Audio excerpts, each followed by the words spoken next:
tu lai tam zon apps hi imu na vai download jiven and installable like charging ham tia ge lo na ai pon na ichi na via hite dunya kan sei nom chule mun khat na advertise ai ga amwa apps ai ti sei ilung lut mana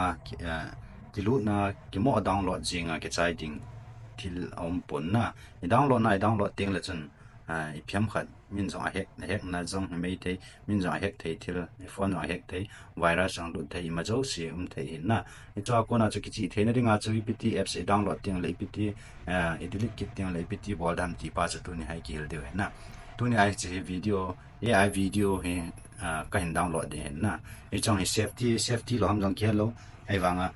advertise ka mu za ka download ti jong thei na ai ho advertise a chu sumang ki mo cho lo in free bo tam zone de hin i cho ai ptm tu ka download tan hele chi ka download chai a hi chila hi download chai ting chule permission in thum ta ve ta mo hin yes started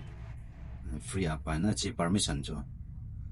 allow ai video to send or notification ki ti cho na notification cho i ma hello lai cho ka khana ho apps khana ho i phem tela chila hin email id zong hình dong ji vin cha chu lu lo le ki hong thei lo ai wang bol te ding ai than chai download ta ja chu i so chu te ding a ji hin na atam zo hin apps ye imo delete na install bol jing le chun phajing dam ti jong ming tam ta na ki yel na hi chem hin na phone hacker wa jong hi mai thei na phone jong si on chu permission na pi pa na cham on na phone hi permission nei pin ka lut theina dinga te permission an thum jiun i cho i lut ki lo on le app sang ki lut thei lon thil apps tam ta om jin na i cho chu ki chi theina dinga chi pt bol ram tel apps na download nei ta le chi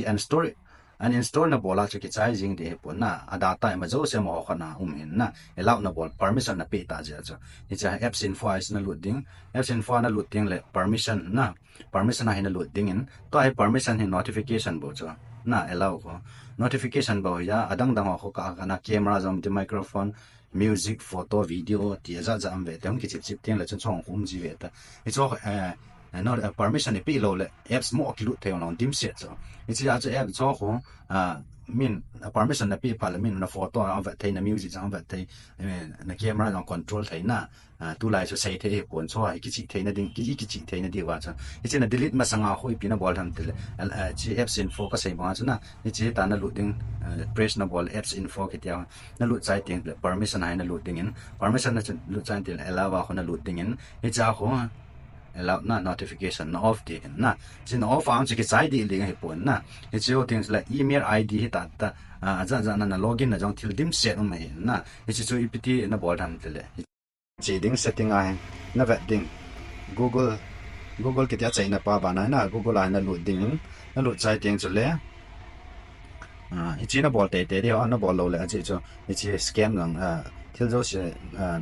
til zo sia scam lang thei hin na til zo se chu min a mu thei hin apps nei ho chen control thei hin chi all service ana loading recommend hello all service ana loading anoi la na tor su tiang chule sta setting for the google apps ki the na ta sai na pen pa hin na click ding in na click chai ting le connected apps na connected apps cha ho na loading in e china lo chai ting chule la hang ke so ta ve ta to a chu kin ka login lo la ya na cho he ba ta ka email ho ka pasu ka simo email ka simo ni cho ka lu nangan chang cho na cho atra mon chu che ni che ka za lo ta cho long kwa le che ala do nom cho na scammer rang tai hack ka phone dong ki hack tai ja cho is lai na lu ding in atra an cho to apps pa cho chi he ta ta na ni che pa hi he ta runway hi he ta ta na he cho ipin tin bol tham ta no ya hin vele chun delete all connection that you have with runway na e che abona na delete te ngai na confirm atas no longer connect to me you can connect to runway na chena bol de oh so I think chule ta lo pe ko na ki connect na ta lo pe ko na ichi ko ta sna bo so ke de oh okay pa